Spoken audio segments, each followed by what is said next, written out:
the final day of MMVC 25, and our presenter is coming to us from Argentina, and that's Maria Rosario MAGALDI.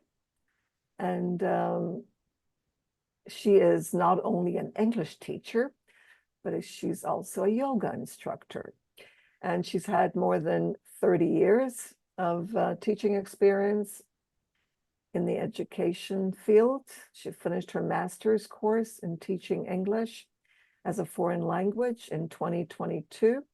And she also delivers technical English courses at the tertiary level and is a tutor for Online Translator Training Institute. She's worked with several national and international companies as a sworn translator and simultaneous interpreter. She's passionate about languages and well-being.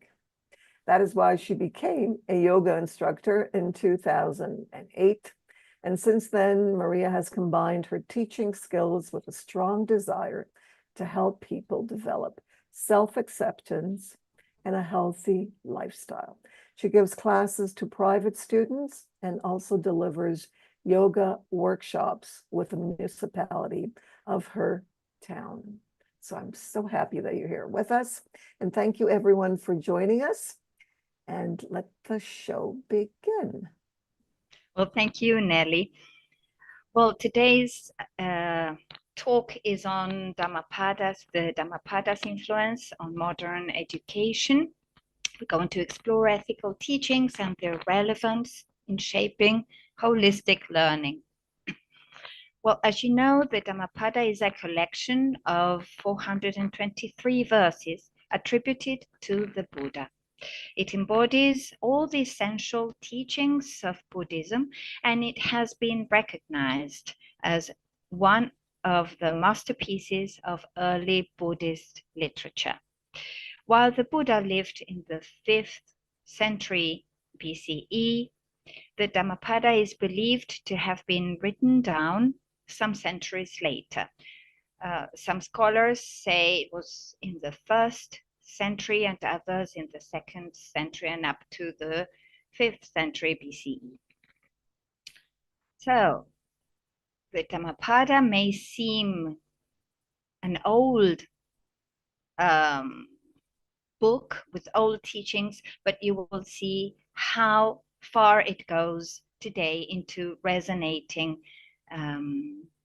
into our daily lives and daily teaching practices. So the Dhammapada's enduring impact on education, it provides essential ethical and spiritual teachings that foster moral development, self-discipline, and wisdom. These principles are crucial for creating a holistic educational environment that nurtures well-rounded individuals. By integrating these teachings into modern educational frameworks, educators can cultivate character and promote a balanced approach to learning, addressing both intellectual and moral growth.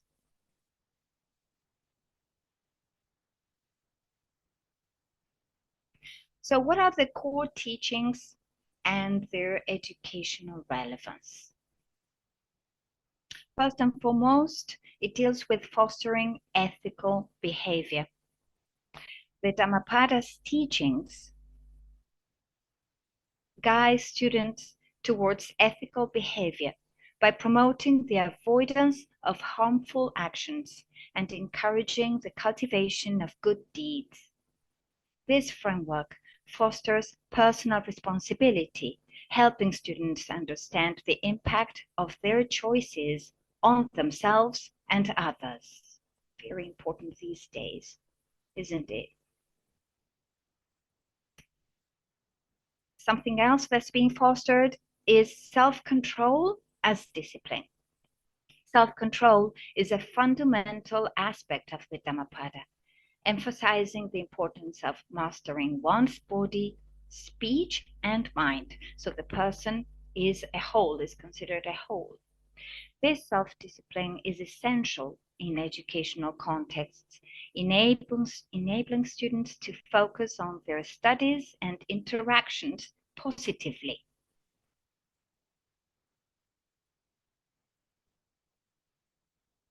Moral precepts for harmony. Adherence to moral precepts such as nonviolence, honesty, and compassion is crucial for developing a harmonious school environment. These principles guide students in fulfilling their social duties and building respectful relationships. Then I would like to know your insights into all these ideas and how they relate to your work experience. So the Four Noble Truths and the impact on students. So suffering is inherent. This is the first noble truth. And it teaches that suffering, dukkha, is an inherent part of existence, encouraging students to acknowledge and confront the struggles rather than avoid them. Craving as the cause. The second noble truth identifies craving and attachment as the root causes of suffering, promoting students to examine their desires and attachments to develop greater self-awareness. Overcoming suffering. The third noble truth presents the possibility of overcoming suffering through the cessation of craving, encouraging students to pursue a balanced and mindful life. And the Noble Eightfold Path.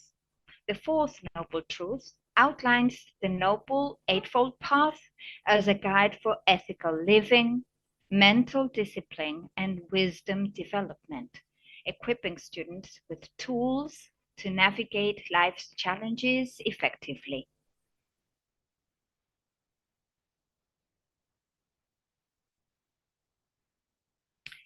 Wisdom and mental discipline. Control over mind, speech, and actions. A wise person, as depicted in the Dhammapada, exemplifies control over the mind, speech, and actions, which is essential for personal integrity and accountability in educational settings. Steadiness amid praise or blame. This is very important.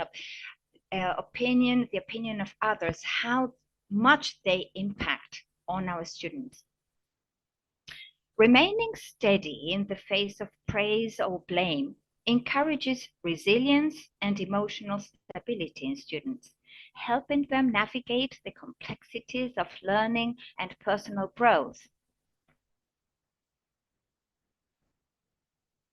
Joy in truth and virtue. Finding joy in truth and virtue fosters a positive learning environment that nurtures ethical reasoning and critical thinking among students, essential components of holistic education. And this is what we aim at with the Dhammapada, a holistic education, considering the person as a whole in body, mind, and spirit. So integrating ethical and moral education. The Dhammapada's teachings highlight the importance of cultivating moral character alongside academic skills, which is often overlooked in contemporary education. By promoting good conduct, ethical behavior, and moral life, educators can foster well-rounded individuals who contribute positively to society, which is the ultimate goal of education, isn't it? Buddhist approach, Sapaya Dhamma. Please I apologize for my pronunciation.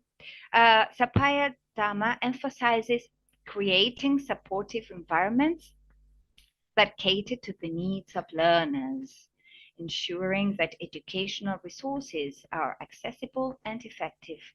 This approach facilitates effective communication between educators and students, fostering a collaborative and engaging learning atmosphere. And I have seen my colleagues fostering, proposing activities and digital tools for collaboration and positive learning. Traditional methodology. Traditional methods often focus solely on the delivery of content and standardization of resources. While these methods can be efficient, they may overlook the individual needs of students, leading to less effective learning experiences and engagement. So we should always focus on their needs, their interests, apart from the academic expectations. So what are key principles for enhancing teaching and learning success?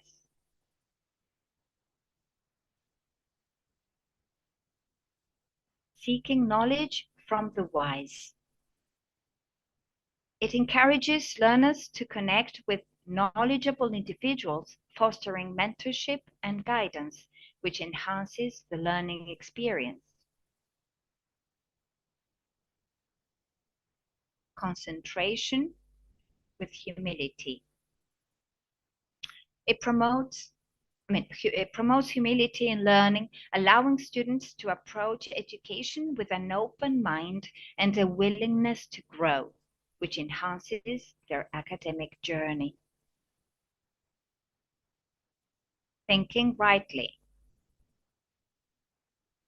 Encourages critical thinking and ethical decision-making, helping students to assess situations and choose appropriate actions based on moral reasoning.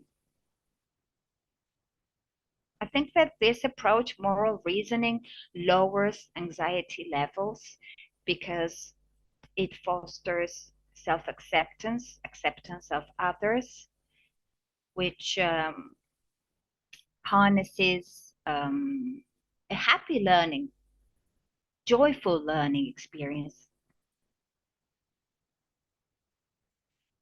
Practicing teachings appropriately promotes the application of learned teachings in real-life situations, ensuring that education is not just theoretical, but practical and relevant to everyday life.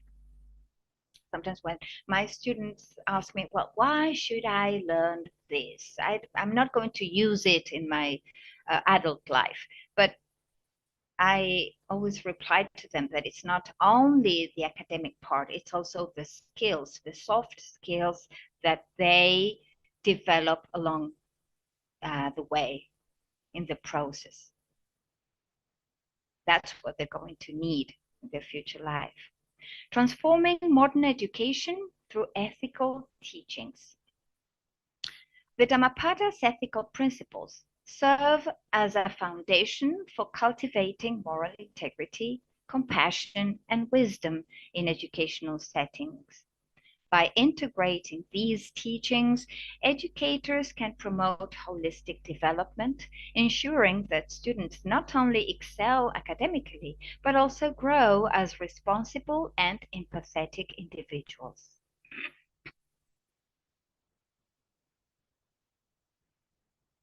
Key aspects of holistic ethical development. Purity of mind.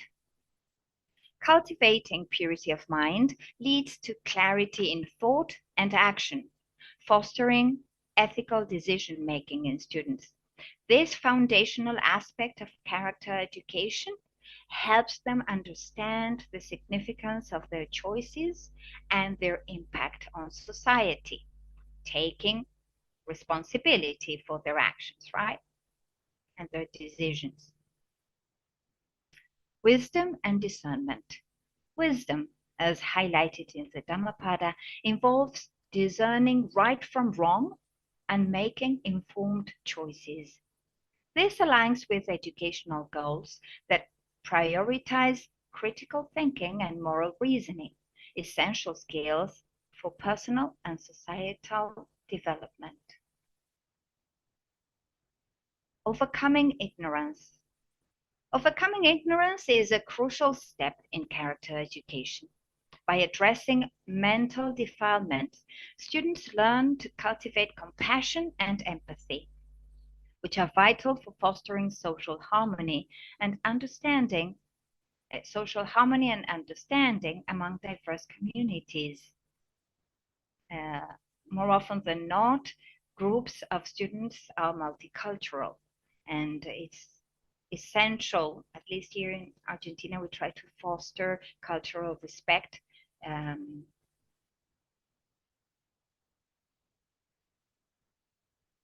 for a more integrated society. The teacher's ethical role in education. Role models for ethical behavior. Teachers who embrace these principles serve as role models, instilling a sense of morality and ethical behavior in their students.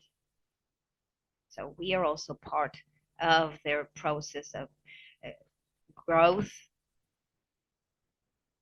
as a person, as a student. We can be role models.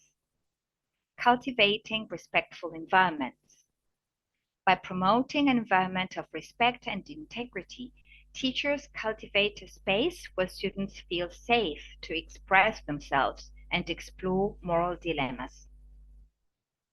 I think it is essential to leave some room for students to express their feelings, their opinions, to open up to others, to solve conflicts that many times are dealt with in social media, and that can lead to problems and sometimes fightings, anguish.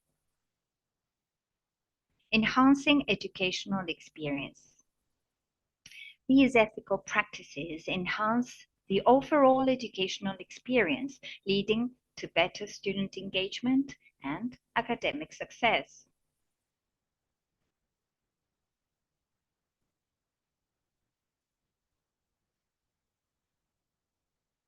Understanding suffering as a teacher. Buddhist ethics emphasize the understanding of suffering, dukkha, as an inherent part of life, teaching individuals to acknowledge and accept their challenges. This acceptance fosters resilience in students, enabling them to approach difficulties with a balanced mindset, thereby promoting mental well-being and emotional strength. Cultivating resilience through mindfulness. Always going back to mindfulness as a key to open many doors, literally. By applying these teachings in educational settings, both educators and students can cultivate skills to manage stress and adversity effectively. Techniques such as mindfulness and emotional regulation allow individuals to navigate their challenges with greater clarity and composure, enhancing their overall learning experience.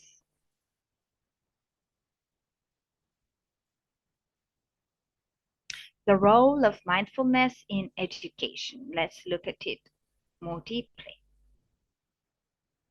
So, right effort enhances engagement. Right effort, as taught in the Dhammapada, involves cultivating positive states of mind and eliminating negative ones. This practice encourages teachers and students to actively engage in the learning process, leading to improved attention and retention of knowledge. Mindfulness promotes self-awareness. Mindfulness fosters self-awareness, allowing individuals to recognize their thoughts and emotions. This awareness is essential in managing stress and anxiety, promoting a more conducive learning atmosphere. Improved concentration leads to clarity.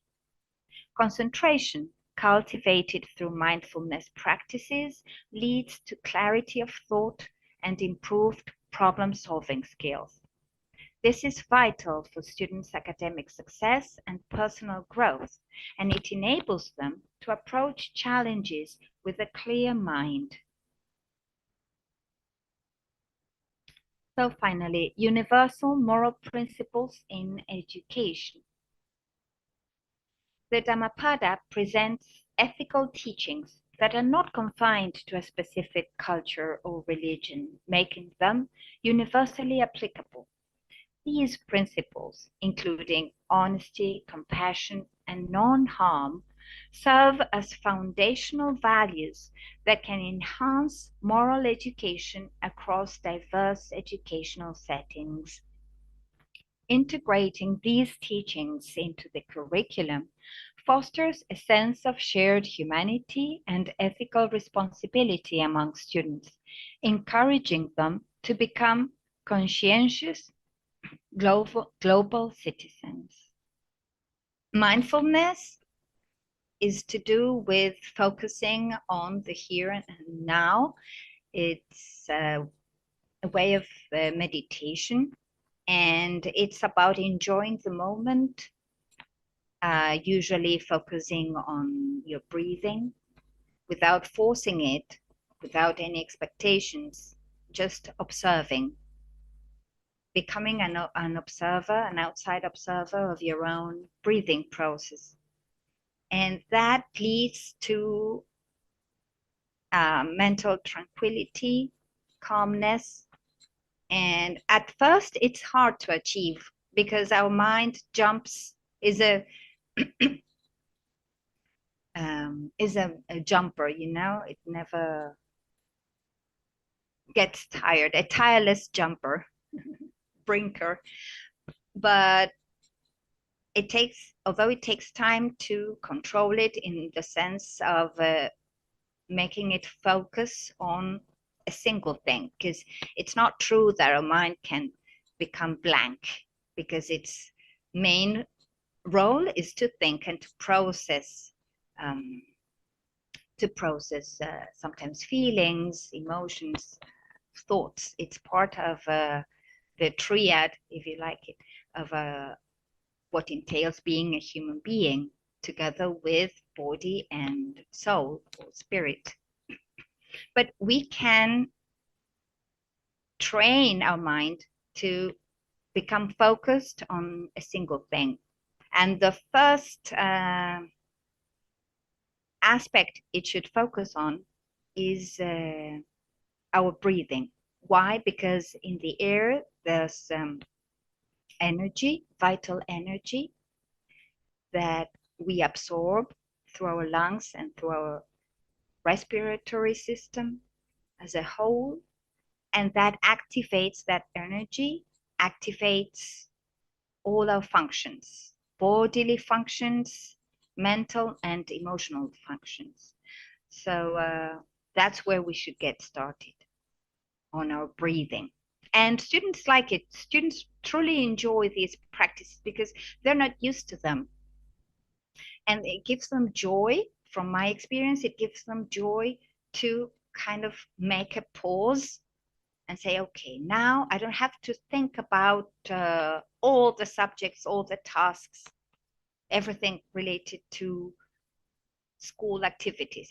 Now I can take a break and focus on me, myself, my breathing, and it gives them peace, and they enjoy it. They truly enjoy it. So that's great. And they, maybe if they have their eyes closed, when they open them again, it's like they're whole view on their classmates and on the situation where they're in changes, is different. It's like they come out of this act refreshed, having made a pause to concentrate on their own breathing, on their own sensations as they breathe. So you can guide that breathing process and tell them that there are no expectations. They don't have to do it in a specific way, just let it flow. So that leads them to the state of flow, of optimal consciousness as well. This feeling of not having awareness of the passage of time, that brings joy too. So I think education needs to be a joyful moment. Sometimes when students don't want to go to school, they have to get up early, or they have lots of things to do, but it doesn't have to be that way all the time. It can also be a joyful moment, a joyful opportunity to grow. Maria, that reminds me that this research was conducted in an MRI on the brain of the happiest man on earth. And the reason he was so happy is because he practiced mindfulness for years. And this man was actually a scientist from France, Picard, and he turned into a monk. Now, you don't have to turn into a monk to be the happiest man on earth, but there's something that they tested, of course, in this research, and there's a lot of research out there if you're interested in mindfulness and what it does to the brain. It actually changes the brain, and it causes in some way, nobody really knows how. They know that it does, but they don't know how this happens. But through mindfulness, by doing this on a daily basis of, say, 10 minutes a day, the brain changes, they become happier, they're more compassionate with their students. And the minute they walk into class, by the way, their students sense this. The minute you make a change in yourself, it has a ripple effect, and mindfulness does. And students actually react to it. They're happier, they're less restless, they're more attentive. So there are a lot of amazing ripple effects to the practice of mindfulness. And it's really simple. You don't have to buy anything. It's only you, and very easy to do. You just sit with yourself. And the question that I ask my friends and family members is usually, when was the last time you sat with yourself? Really sit with yourself and do nothing else but focus on your breathing, which is really being with yourself. But the thing is that there is an explanation for that, and that's it's simply that by changing our breathing or focusing on our breathing, our chemistry changes as well. That's what students perceive. Yes, but why? I mean, why does it happen? Because of the energy you inhale. Yes, okay, but that's all, it's I understand that, but I'm saying the why it happens. We know that it happens, but the why we don't know enough about to know what makes it happen. That's what I meant. Mm-hmm. Well, just by knowing that it works is that's enough. That's enough try. for me. That's enough for me. Absolutely. And it's so simple, as you say. And sometimes people become like skeptical about it, like, oh, it can't be that simple and that effective at the same time. And when you discover that it is, well, it's like the big secret being revealed. And it's also in our hands. It just depends on us, and we all have the potential and the possibility and the capacity to be happy, to become happier people. So there's no recipe, just a simple technique that we can all try. And once we have tried it, we we want to encourage others to do the same, because it's so simple. I mean, we all breathe, but do we know how to breathe well? It's like we give breathing for granted. We Yes, give but breathing that's for the granted. difference between yoga and that's meditation and action and actual just sitting and not moving. Well, you do have your freezing moments when you do yoga, but the idea is not to think about breathing, because it's not something that we control. You know, we breathe whether we want, thank goodness, right? Whether we want to or not. But the difference between yoga, I always mention this, and mindfulness is that um, how you breathe is irrelevant in mindfulness. Just the fact that you breathe is what's important. And if you can breathe, if you are breathing, you can do mindfulness, because that's all you need to do is just breathe, but just pay attention to it. Absolutely. So it could be a good combination, yoga and mindfulness, because in yoga, like you said, you learn breathing techniques to attain different goals, for energy, for harmony, for peace, inner peace. Whereas that's what's so great about mindfulness. There are no expectations. There are no prerequisites, nothing you're supposed to do, but just what you always do. That is to breathe. And so no, just as an outside observer, no judging. In yoga, judgment also becomes an obstacle. But I would like to know about my colleagues and how they feel about this. If they feel like they want to share their views and their insights.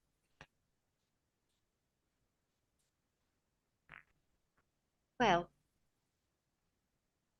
That's okay, you know, and that's what's good about practicing mindfulness, that whatever you feel, whatever you think, whatever thoughts come to your mind as you sit, it's okay.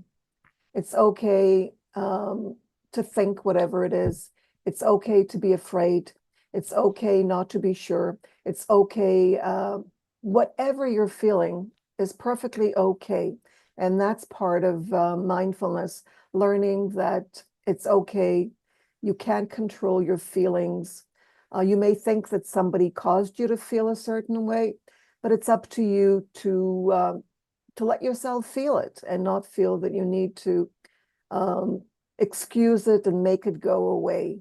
So in mindfulness, the idea is to let everything be there and accept it without trying to make it go away, which is exactly what the Dharma talks about. Not pushing anything away and not wanting anything, because the minute we, as you explained so well, of course, the minute we are insistent in our desires and in our aversions, we don't want this. I don't want this. Go away. Or yes, I want this. I want this thought. I want this feeling. Please bring it. You know, let me continue feeling happy. Don't go away. Stay with me. You know, this kind of trying to control our humanness, which we can't really, causes suffering. So I think absolutely, that, yes. yes, go ahead. And it fosters compassion when you Yes. embrace difficulties and incapabilities sometimes, when we don't feel able enough to do something. We should transform that into an opportunity, be thankful for our limitations and for our successes, and take them as an opportunity to keep growing and developing. And so when you embrace difficulties, you resignify them, and that brings about joy of living, because sometimes we see in students sadness of living. I don't know, because of their problems, because they would like their life to be different, but teaching them to learn from every situation, every experience, try to be thankful for what they get from life, because they will be able to transform it into something positive. But that gives them hope. And that sometimes is encouraging enough to stop them from dropping out of school, for instance. Dropouts, sometimes they're very common depending on the region and the kind of education they're receiving. So it's teachers, being a teacher has always been a big challenge, because we're dealing with individuals in the whole sense of what being a human being entails. So it's a big challenge, and we have a responsibility to become better people, better human beings, to help younger generations to become well-fulfilled persons. I don't know.